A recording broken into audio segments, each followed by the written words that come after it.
So with deep faith, we give our consolation to Kevin and Jim Jr., to Colleen and Sheila, such wonderful Italian names. And now Kevin wanted to share a few words with us before we begin the Mass, so please give him your attention.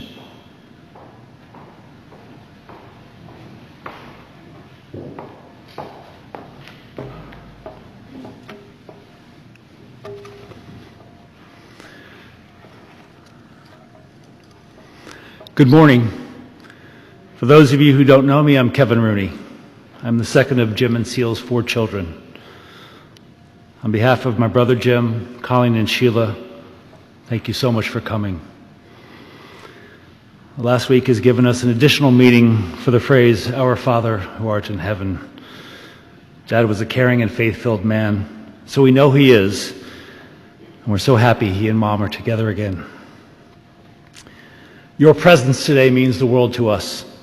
We know dropping everything to come on short notice is a real challenge for some.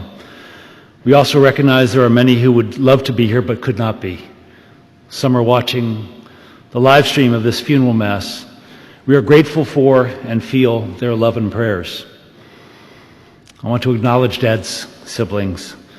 They also feel this loss deeply. Aunt Maureen, Aunt Marianne, and Aunt Claire, thank you for being such wonderful sisters to our father, and we so miss Aunt Kitty and Aunt Pat. And of course, Dad's only brother, the recently departed, extraordinary Gene Rooney. We love them all so much. We have tried to do everything with this send-off in accordance with Dad's specific wishes. He rather liked running the show. Maybe it was the military officer in him. A month ago, he went with Sheila to look at funeral homes. He told us which photos to use. He had us make a sign that was in his open casket at the viewing yesterday that said, "No sadness, only smiles." He chose the clothing he would be wearing, and he directed me to use an iPad to display in the casket with that goofy animated image of him smiling. He was in charge right up to the end. Where Dad didn't give us specific instructions, we have tried our best to do things the way he would have done them. In one key area, however, I will depart from how Dad would have done things in that my remarks will be brief. It's funny because it's true.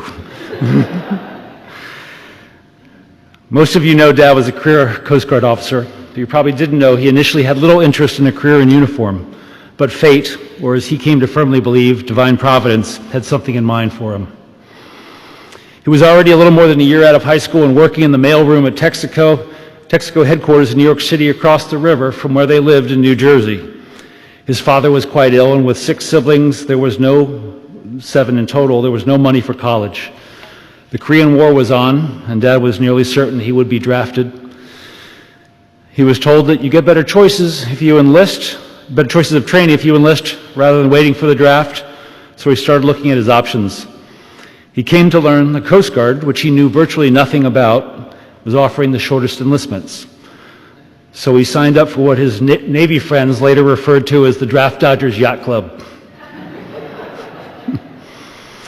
He had a high school diploma from a good school, did pretty well on aptitude tests, and felt he had a decent shot at the Coast Guard's electronics technician school, which he hoped might jumpstart a career after his enlistment. While at basic training, though, because of his test scores and that diploma, he and another guy were offered the opportunity to go to Philadelphia and take a series of tests for entrance to the United States Coast Guard Academy. But he had no interest in that. It was 4 years of school plus a 5-year commitment after graduation. Dad wanted to do his 3 years and get out. And besides, at that time, everyone at the academy had to major in engineering. He hated math.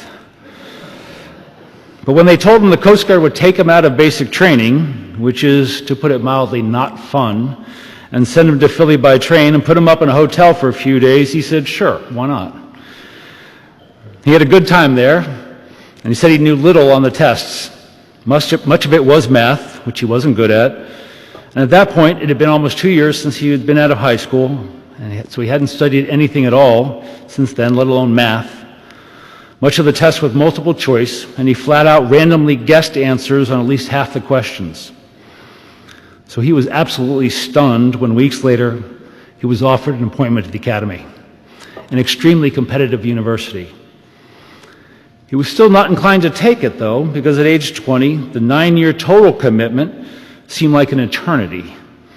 But a conversation with his father helped him change his mind. So he accepted the second-to-last slot in the class of 1956 that was entering in the summer of 1952. Dad's entire life changed because of that test he took on a lark just to get out of basic training for a few days. Even as a young man, he was a faith-filled guy, and that only grew over the years. He came to believe his hand was guided by the Blessed Mother as he randomly guessed at answers. Lives can turn on such moments. Dad worked really, really hard to stay at the academy, and he got his commission. He grew to love the Coast Guard. He was proud of the fact that the Coast Guard fights in all of America's wars, but he was even prouder of their peacetime mission, which includes maritime law enforcement and search and rescue. Dad was involved in many rescue operations at sea, including directing some of those as commanding officer of 2 ships. He was understandably proud that he could help save lives while serving his country. Possibly the most important thing the Coast Guard did for him, however, was sending him to northern Michigan to serve on an icebreaker, because it was there that he met our mother, Cecilia Ann Maher. He fell for her immediately, and they were married for nearly 52 years before Mom passed away in 2011. She was everything to him. He adored her. And they were a wonderful example for us of what love and commitment means. Life was not always easy, no one's is, and the moves could be hard on Mom, and sometimes us, but they both made sure there was lots of fun and laughter along the way. Dad also taught us about kindness and concern for others, no matter their station in life. We're all God's children, he would say. He was a daily attendee at Mass here at St. Mary's for years, and occasionally there would be someone asking for spare change outside the church. Dad wanted to help, but worried that the money might be used to feed an addiction of some kind. So on numerous occasions, he offered to take them to lunch. He would put a guy in his car and drive him to some fast food or casual restaurant and buy him lunch. And more importantly, talk to him. Dad treated everyone as if they have value, because they do. When we heard about this practice, we, his kids, were a bit nervous about him putting strangers in the car at an age when he was particularly vulnerable. We eventually talked him into getting takeout orders for them, but that cynicism came from us, not him. He saw the best in people. One of Dad's superpowers was that he was relentlessly upbeat. I suspect more than a few of you have observed that in him. He could be such an inspiring optimist, even in the last days of his life. He used to love going to the pools at Montebello, the condo complex where he lived. Sadly, the indoor and outdoor pools were closed for major renovations for more than a year, and he struggled with the fact that he was not getting his favorite kind of exercise. He also missed seeing his friends in water aerobics, or as he called it, swimming with women. In the last days of his life, the outdoor pool finally reopened, and he said numerous times he wanted to go, but his strength was fading fast. We were sad that it looked like he would never get in the water again. Then one day, a few weeks ago, he seemed to have a little more energy, and he said he wanted to go to the pool. It was a big effort, but he was absolutely wiped out by it. But with our help, he did it. He was grinning ear to ear on a beautiful day. Then, 5 days after that, which turned out to be only 5 days before he died, he did it again. That was an even bigger effort, but he was so determined. After we got him back in bed, I asked him if he was glad he got in the pool, despite the massive physical effort it required. He said yes, for sure. And then he said he's thinking if he could just start going more often, he could get some of his strength back. Now, he knew he had a terminal illness. He was in hospice care, he knew that too. But that reflex of relentless optimism kicked in, and he was refusing to go out with a whimper. From the time I was a little kid to just last week, he was my hero. From his days in the Coast Guard to the extraordinary and exhausting care he gave Mom when she was sick, to the way he rebuilt his life after she died and made new friends at Montebello. And here at St. Mary's, at an age when that is not necessarily easy, he always just inspired me. He was a good and kind man.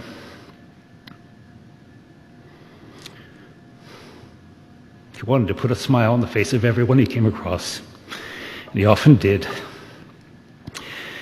He and Mom gave us the single most important thing a parent can give a child, the absolute rock-solid knowledge that we're loved no matter what.